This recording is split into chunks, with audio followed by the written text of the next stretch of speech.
E aí, galerinha, preparados? Vamos lá, então. Eu preparei um material de apoio para vocês na progressão parcial e nele está incluído o plano cartesiano, a equação de segundo grau, a função quadrática e a regra de 3. Vocês já notaram que tem algumas coisas importantes em cada tópico. E aqui eu quero fazer uma breve revisão antes da gente resolver o exercício. Bom, aqui vamos ter uma reta perpendicular que vai formar o plano cartesiano. Esse eixo aqui é o eixo Y, o eixo vertical. E o eixo Y é chamado o eixo da ordenada. E o eixo horizontal, que é do eixo X, é chamado o eixo das abscissas.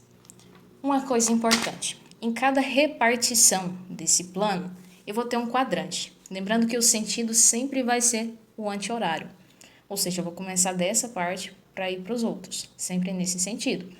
Aqui eu vou ter o primeiro quadrante, o segundo, o terceiro, o quarto. Lembrando que no primeiro quadrante, o Y é positivo e o X também é positivo. Então, seguindo um par ordenado, o X vai ser positivo e o Y também vai ser positivo.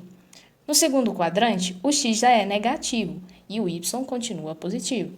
No terceiro quadrante, todos são negativos. E no quarto quadrante, o X é positivo e o Y é negativo. Certo? Então, agora vamos fazer os exemplos. Eu pedia nesse exemplo para que vocês dessem o par ordenado e identificassem qual quadrante que eles estão. De cara, vocês já estão vendo que o ponto A está no primeiro quadrante e o ponto B no segundo, no ponto C o terceiro e o ponto D no quarto quadrante, certo? Então, tá. Agora, a gente vai definir os pares ordenados. Perceba, tem um ponto aqui. Esse ponto dá para ligar com 1 do X, certo? E também vai chegar no 2 do Y. Então, esse par ordenado é 1 e 2. Agora, o ponto B. Seguindo aqui no eixo das abscissas, que é o eixo do X, vou descer uma reta aqui, que não ficou tão reta. Mas, vamos lá. Agora, eu vou seguir aqui no eixo Y. Olha, eu tenho outro par ordenado. Vai ser menos 3 e 5. Agora, o ponto C. O ponto C, vou pegar o X aqui e o Y. Vou ter outro par ordenado, que é o menos 7 e o menos 3. E agora, no ponto D, pego o X de novo e o Y. E eu vou ter outro par ordenado, 4 e menos 2. Então, é esse o exemplo. Confira com as suas respostas e logo vamos fazer outro exercício. Dando sequência ao outro vídeo, vamos para a equação do segundo grau. A equação do segundo grau ela vai ter a fórmula de ax² mais bx mais c igual a zero. A, B e C são coeficientes, números reais, que vão ser muito importantes na hora de resolver o exercício. E eu acho que eu até solicitei num dos exercícios dessa lista para vocês identificarem esses coeficientes. Lembrando que o A tem que ser diferente de zero. Outro detalhe. Quando a equação está toda completa, ou seja, ela tem o termo de A, B e C, ela é uma equação do segundo grau completa. Mas quando falta o B ou C, ou B mais o C, ela vai ser uma equação incompleta. Olha aqui. Lembrando que quando eu vou calcular a equação do segundo grau que está completa, eu posso usar a fórmula de Bhaskara, que vai dar certinho. Também posso usar na incompleta, que vai dar certo, só que vai levar um tempo alheio. Verifica no material que tem outros meios de achar as raízes ou a raiz, dependendo do caso. Então, vamos lá. Na fórmula de Bhaskara, a gente vai fazer o delta, ou discriminante, não sei como vocês conhecem. E esse discriminante vale b² menos 4 vezes a vezes c. Lembra que eu falei que o A, o B e o C são importantes, né? Pois bem, e depois que eu acho esse delta, eu vou jogar ele aqui nessa raiz e vou continuar a fórmula de Bhaskara. E aí, eu vou encontrar um x1 e um x2. Por quê? Porque aqui não está elevado ao quadrado, então quer dizer que eu tenho duas raízes, eu vou ter valor para esses x aqui, certo? E agora vamos é analisar o delta, o que acontece com a parábola, que é o gráfico que a gente vai ver em breve. O que acontece quando o delta é menor que zero? Não tem raiz real, porque se o delta é menor que zero, significa que o delta é um número negativo, por exemplo, -1. Agora, se o delta for igual a zero, eu vou ter só uma raiz real. É como se a parábola estivesse passando na origem. Por exemplo, só uma raiz real. Ela tocou só uma vez no eixo x. E quando a raiz é maior que zero, eu vou ter duas raízes. Ela vai tocar duas vezes no eixo x. Tá vendo que ela toca aqui e aqui? Pois é. Agora a gente vai identificar, conforme solicitado no exemplo, qual que é a equação do segundo grau e depois determinar os coeficientes. E aí, em breve, a gente encontra as raízes dessa equação. Então, qual dessas aqui que são a equação do segundo grau? Bom, as que forem equação do segundo grau, eu vou fazer essa representação aqui, certo? Então tá, vamos analisar conforme o que a gente já sabe, né? Olha, essa aqui tem um termo de A, que vai ser 1, né? Ele só não aparece aqui, mas é 1. Tem o termo de B, que é 2, e o termo de C, que é 1. Então, essa equação aqui é do segundo grau, né? Agora, essa aqui, será que ela é uma equação do segundo grau ou não? Perceba que aqui eu tenho uma igualdade, né? E esses dois valores aqui são positivos. Se eu passar esse x para esse lado, ou seja, eu vou estar subtraindo o x desse lado e subtraindo o x desse lado também, porque uma equação vai ser igual, tudo que eu fizer de um lado eu tenho que fazer do outro. Perceba que se eu fizer o x aqui negativo, ele vai cancelar com esse. E eu vou ter que 4 é igual a 12. Como que 4 é igual a 12? Não tem como 4 ser igual a 12. Então, essa aqui não é uma equação do segundo grau. E essa aqui? Essa aqui também não vai ser. Olha, tem um x quadrado aqui. Mas isso aqui é uma função polinomial. E o polinômio aqui é de grau 3. Então, essa aqui também não é uma equação do segundo grau. E essa aqui, de 2x² menos 2 igual a zero. Essa aqui vai ser, sim, uma equação do segundo grau, porque ela tem o termo A e o termo de C. Olha, essa aqui, ela já vai ser incompleta. Enquanto essa primeira que a gente encontrou aqui, ela é completa. E essa aqui? Isso aqui não é um A, viu? É um 9. 9x² menos 5x. Essa também vai ser uma equação do segundo grau e vai ser incompleta. Dando errinhos aqui, gente. 2x² mais 5x mais 3. Também é uma equação do segundo grau e ela é completa. Tem todos os coeficientes. Conforme o outro vídeo, a gente viu que essa aqui é uma equação de segundo grau e ela é completa. Essa aqui ela é incompleta. Essa aqui também é incompleta. E essa também é completa. Essa é completa assim como a outra, pois elas têm os três coeficientes, o A, B e o C. Então, agora a gente vai determinar os coeficientes de cada equação. Olha, o A dessa aqui vai ser 1. Tá escondidinho aqui. O B vai ser 2 e o C vai ser igual a 1. Nessa de baixo, o A é igual a 2, o B é igual a 0, ele não aparece, não tem como a gente fazer ele aparecer aqui, a não ser que ele seja 0, não tem como que ele apareça. E o C é igual a menos 2. Nessa aqui, o A é igual a 9, o B é igual a menos 5, o C é igual a 0, termo independente. E nessa, o A vai ser igual a 2, o B igual a 5 e o C vai ser igual a 3, certo? Olha, se tem sinal, acompanha.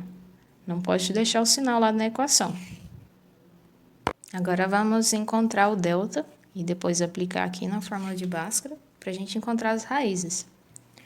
Bom, eu tenho que o delta é b quadrado menos 4 vezes a vezes c. Tá vendo como é importante separar os coeficientes?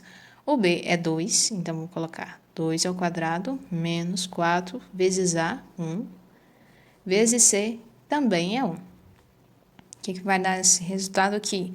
2 ao quadrado é 4. E 4 vezes 1, 4 vezes 1, 4. Tá no negativo, então menos 4. O delta aqui vai ser igual a 0, certo? Vamos continuar aqui. Mais ou menos por quê? Porque eu tenho uma raiz e aí o valor vai ser positivo e negativo. Vou ter duas equações, né? Porque de grau 2 eu vou ter dois resultados para x.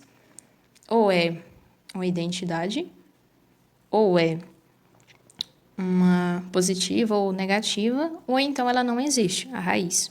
Então, vamos ver o que a gente vai encontrar. Menos b está positivo, vai ficar negativo por causa da fórmula. Mais ou menos a raiz de 0. Raiz de 0 é 0.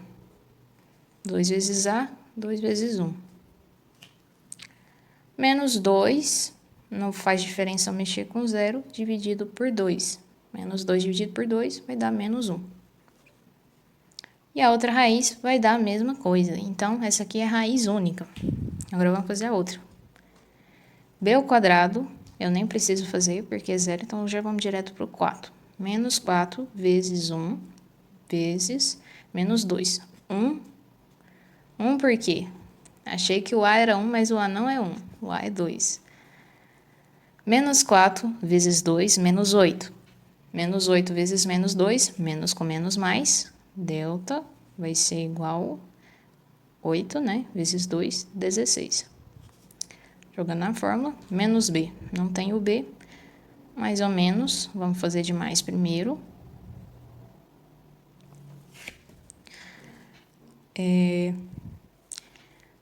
Aqui vai dar a raiz de 16, é 4. E 2 vezes 2 também é 4. 4 dividido por 4, 1. A outra vai do mesmo jeito. Ou não, né? Porque aqui eu fiz a positiva e essa aqui é negativa. Então, essa vai dar menos 1. Essa aqui é raiz única e essa aqui deu uma positiva e a outra negativa. Eu fiz na fórmula de Bhaskara, mas eu também vou mostrar na outra fórmula, que é só fazer, colocar esse aqui, aí eu passo 2 para o outro lado, né? Como eu falei aquela hora, eu tenho que fazer a mesma coisa dos dois lados. Aqui eu vou somar 2, né? Para tirar ele daqui, e aqui eu vou somar 2, certo? Ok, então vou ter x quadrado, 2x quadrado igual a 2. Aqui está multiplicando. O contrário de multiplicação é a divisão. Então, 2 dividido por 2. Na verdade, aqui eu vou estar dividindo por 2. E aqui também. Para ele sair daqui. E aí, dividindo aqui vai dar 1. E aí eu vou ter que x ao quadrado é igual a 1. Aqui é uma potência. O contrário de potência é uma raiz. Não é mesmo? Aí a raiz ela vai carregar consigo um valor positivo e um negativo, assim como a gente fez aqui. E a raiz de 1, né, vai ser mais ou menos 1. Certo? Continuando aqui.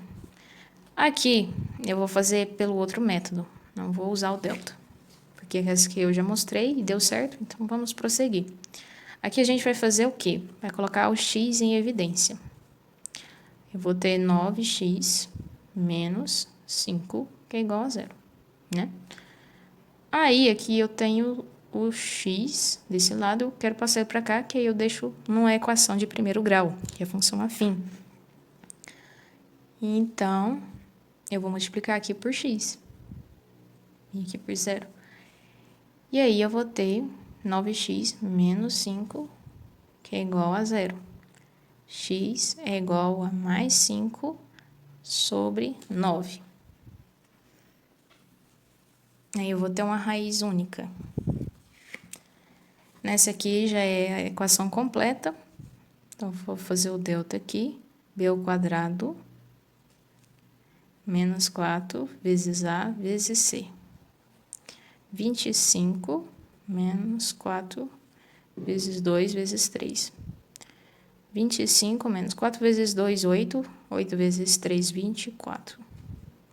25 menos 24, delta igual a 1. Ficou meio apertado, né?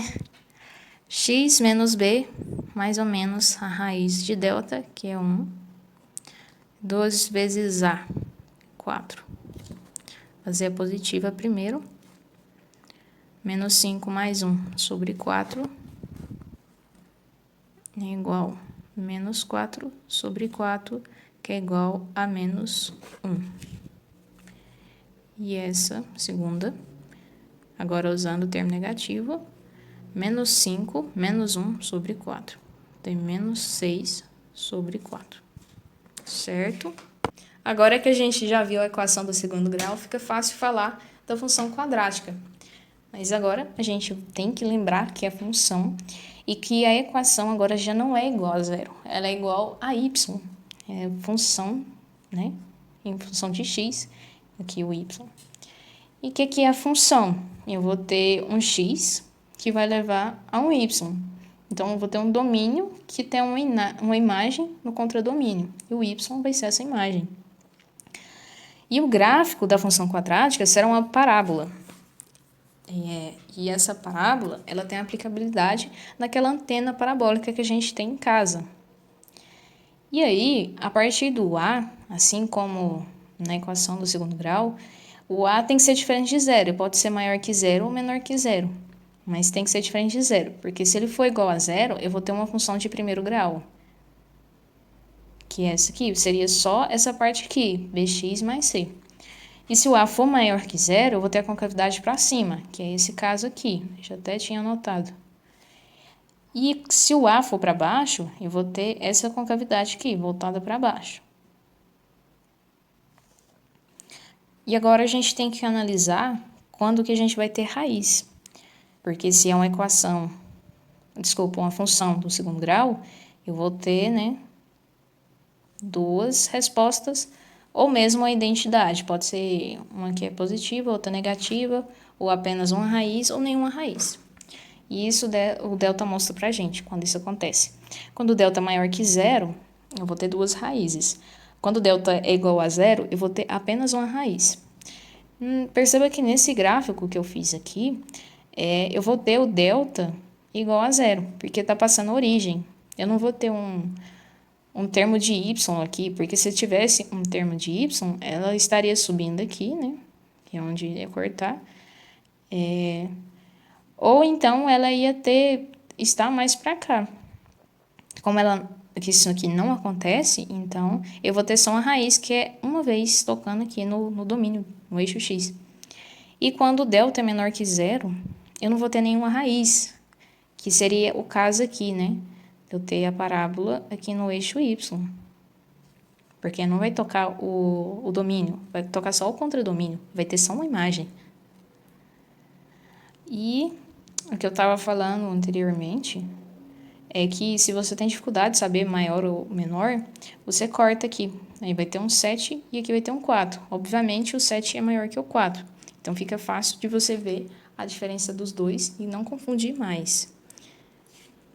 No material, eu disponibilizei um exercício que pede para fazer quando o f de x, que no caso será zero, né? Quando f de zero, o que é f de zero? Eu estou substituindo no lugar do x, não estou? Então, aqui eu vou ter 0 ao quadrado menos 5 vezes 0 mais 6. O que é f de zero? F de zero vai ser 6, certo? Mas se eu igualar isso aqui a zero, se f de x, entenda a diferença. F de x igual a zero é diferente de f de zero. Sabe por quê?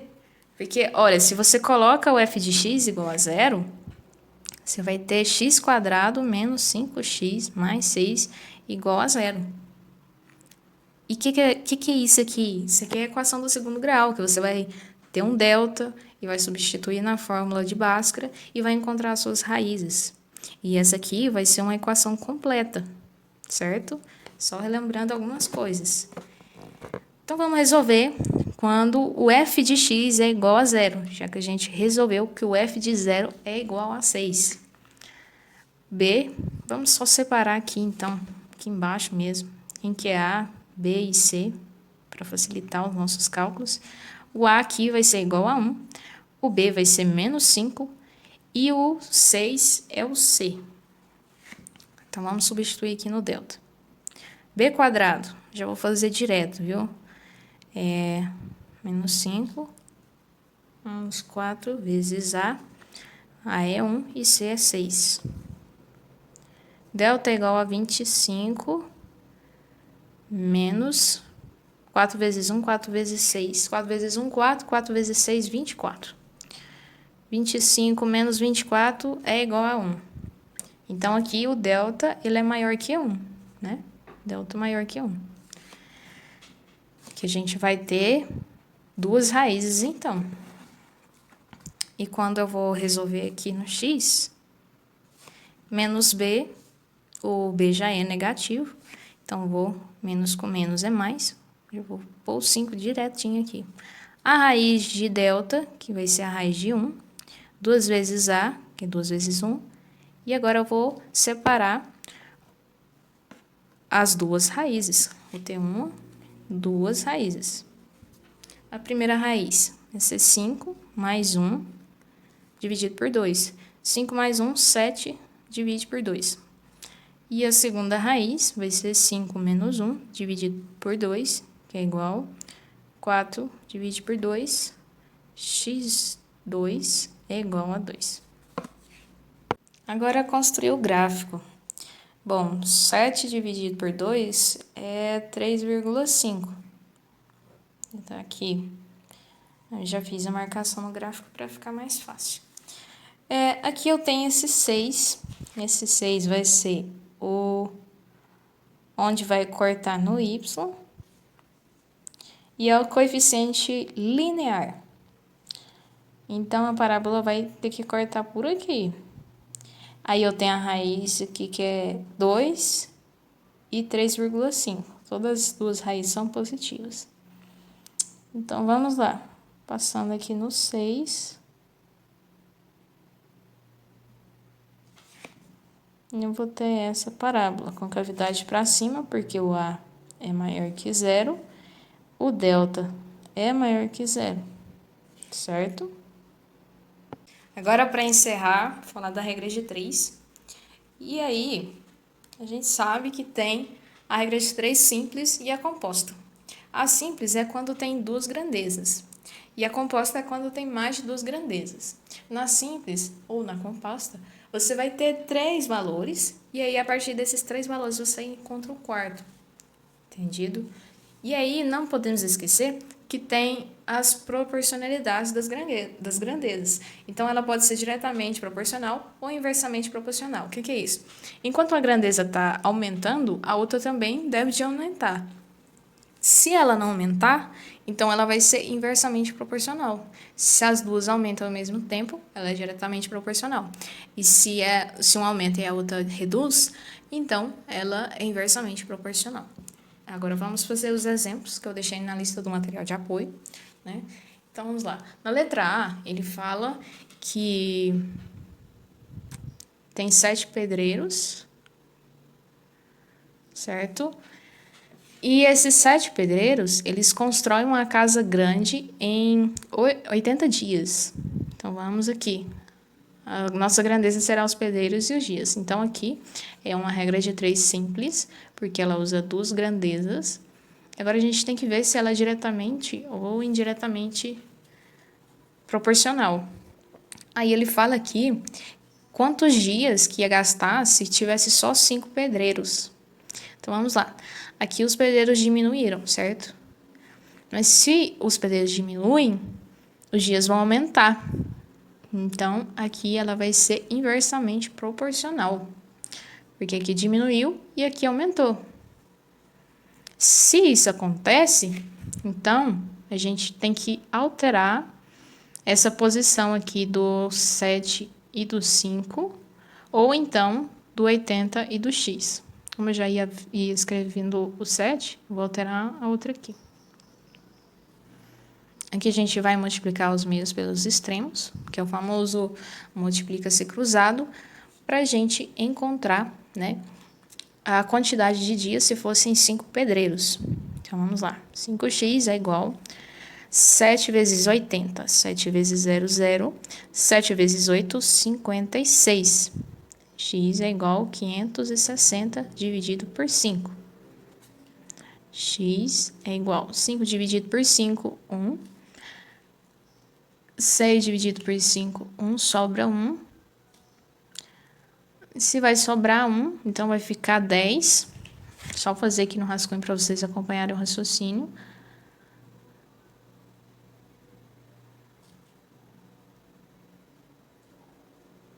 Vai sobrar 10, né?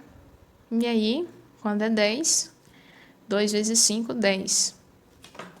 Então, se tiver 5 pedreiros, aqui o x vai ser igual a 112 dias, certo? Agora vamos fazer a letra B. A letra B, ela fala que vai fazer um bolo de limão. Olha, nossa grandeza aqui, bolo, um bolo de limão, que utiliza 250 ml do suco do limão. Porém, é encomendado 6 bolos. Se um bolo gasta 250, quer saber quantos ml que vai gastar para fazer 6 bolos. Então, vamos analisar se ela é diretamente ou inversamente proporcional. Aqui, o bolo está aumentando, né?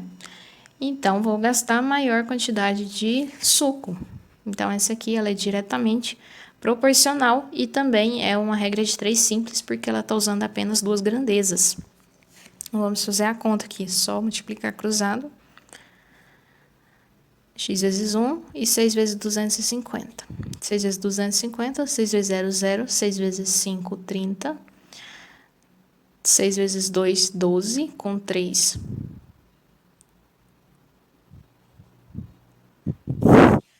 6 vezes 2, 12, com 3, 15. Então, vai gastar 1.500 ml. Só que isso aqui para litro vai ser 1,5 litro. Só que o exercício não pede para converter. Só coloquei aqui por curiosidade. Agora, na letra C, fala que uma loja demora 4 dias para produzir 160 peças. E aí, eles têm 8 costureiras para produzir essas 160 peças com 4 dias. Se eles tiverem apenas 6 funcionários trabalhando, quantos dias que eles vão gastar para produzir as 300 peças? Então, vamos analisar se é diretamente ou inversamente proporcional. Vamos analisar primeiro essa parte aqui, que tem a incógnita, né? Então, vamos lá. Aqui, as peças estão aumentando, certo? Então, se as peças estão aumentando, pode ser que vai gastar mais dias, né? Mais dias para produzir esse tanto de peça. Então, nessa parte aqui, ela é diretamente proporcional.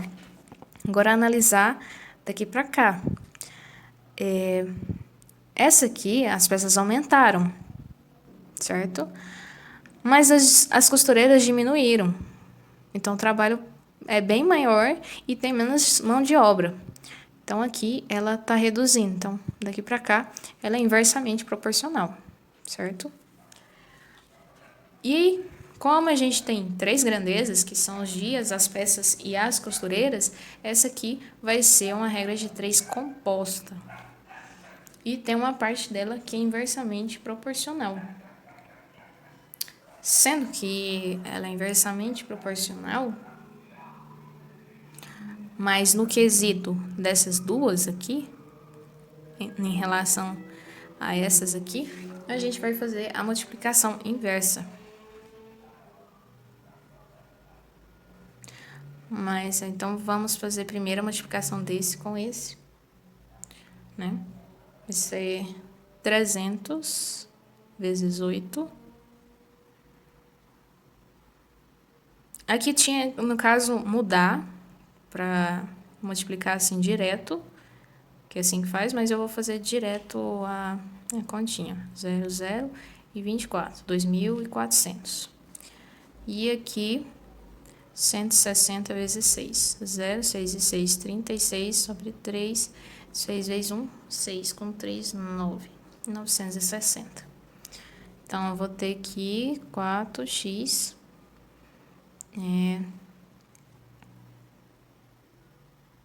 2.400 e 960. Vou multiplicar cruzado.